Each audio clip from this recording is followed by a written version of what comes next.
Give it up for James Finn.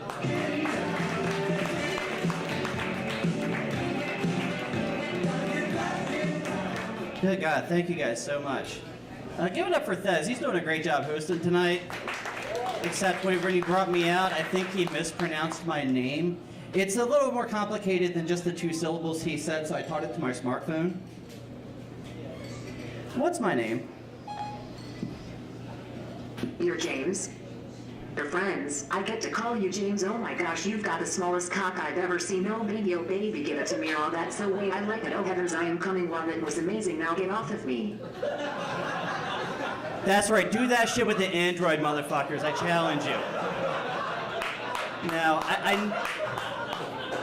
I know that sounds really bad, but I promise you guys, I'm not having sex with my phone anymore. The new models, they put the headphone jack on the bottom. I don't swing that way. Fuck that shit. I forgot to refill my beer before I came up stage, so this is going to be quick.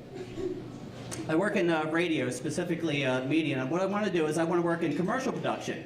Like if you're listening to the radio, commercial comes on for 30 seconds, there's a lot of work that goes into that. You know, laying voiceovers, writing copy and everything. I want to be the person that does that. So if I'm listening to the radio, a commercial comes on, I'm not going to change the channel. I'm going to stop and listen to it so I can learn from the masters that are getting paid to do this. But there's one commercial that's been played in the area for a really long time now. It's just annoying as fuck. It's the commercial for Mr. Tire. Has anybody ever heard the commercial for Mr. Tire on the radio? Yeah.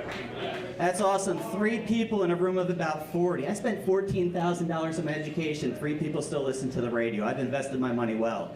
Ask me about my life choices. But anyway, the commercial for Mr. Tire, the guy that does the voiceover, is just this really aggressive dude. It sounds like he's like karate kicking a 9-year-old while he's doing the voiceover. Every commercial, it sounds exactly the same. It goes, "Hi everybody, I'm Mr. Tire. You know what pisses me off? My competitors. What's their fucking problem? They advertise one price, and when they get you in the door, they add all kinds of service charges. Mounting, cha-ching. Balancing, cha-ching. Whole bunch of other extra shit, cha-ching. Don't let these fuckers get away with it. Mr. Tire is always one price on the rim and out the door. No bullshit. That's why when people come up to me and say, "Hey, aren't you Mr. Tire?" I say, "You want to know who I really am? I'm Mr. Fuck my competitors in the ass, then chop off their cock so they can't fuck you on a decent price tire. That's who." It's just really aggressive. I can't do it. I think they should have like a woman do the voiceover, make it sound really smooth and sexy. Mr. Tire is perfect for all your tire needs. Check us out rotating, and we're the absolute best at mounting. See, I would buy that shit. I would buy the fuck out of that. I always used to want to work in radio. When I was a kid, we used to joke around with our friends about what we'd want to be when we grow up. And there was always one dude in the group that says, "Yeah, man, when I grow up, I'm going to be a gynecologist." Because, right? You just get to look at vagina all day. And I say the word vagina because I don't think I come hard enough to say the word pussy. It just sounds weird coming out of my mouth, right? Am I right? Well, anyway, like I was thinking about this recently as an adult, and I'm not sure that this is the occupation for me, because not every vagina you see is going to be ripped from the pages of Penthouse. For comparison's sake, let's compare the vagina to a peach. You know, they've got some similar qualities. Sometimes as a gynecologist, you're going to see a peach that's a real blue ribbon winner at the carnival. You know, it's the perfect color, it's ripe, it's got the perfect amount of fuzz on it, you know, really something you want to take home and show your mom.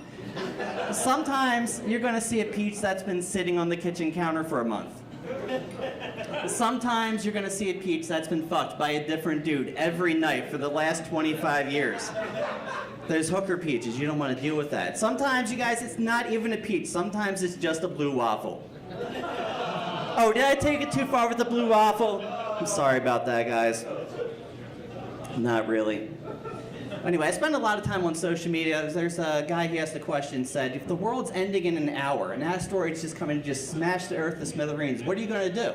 And I was reading some of the comments that people posted. One person's like, yeah, I'm just going to go out and have sex for an hour. Guess what, dude? You're not going to have sex for an hour. You're going to last maybe 5-6 minutes.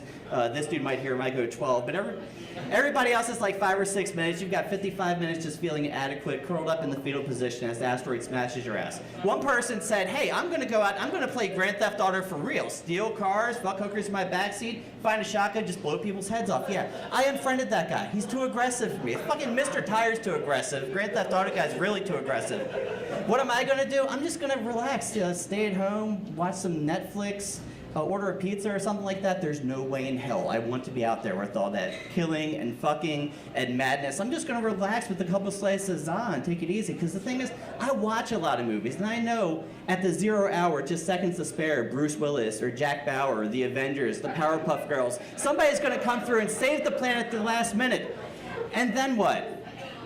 Planet Earth is now a crime scene, you guys. A bloody, jizz-covered crime scene from the North to the South Pole that's going to take the guys at CSI like 86 seasons to sort out. Me, I've got a full stomach and my anal virginity's still intact, so I feel good about that. I feel real good about that.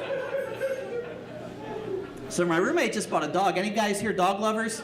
Yeah. I don't know why I asked that. It's not really relevant to the joke. I'm just still going to tell you anyway. He recently bought a dog, and I'm like, dude, why did you buy a dog? He's like, well, I figure, taking my dog out for a walk 20 minutes a day is going to help me, get in shape and burn a lot of calories. I'm like, dude, you should have just got a personal trainer to do that. You're going to get a more thorough workout going to a personal trainer. You're not going to have to pick up their shit, and people aren't going to look at you funny when you start having sex with your personal trainer. It's a big dog, too. It's got a big dog. It's lucky it's not like a little toy poodle or something like that. I'd be more ashamed if I actually fit in that. Tell you what, guys, I'm going to leave you on that, but a couple of announcements before I go. If you liked anything I said tonight, I've got a comedy coming out in December 2038, just in time for Christmas, so put that shit on your Amazon wish list. I've also got a YouTube channel. My latest video is just 900 views away from 1,000 views. Really excited about that. And follow me on Twitter, @JamesTFinn. You guys have been a great audience. Thank you so much. Keep going for James Finn!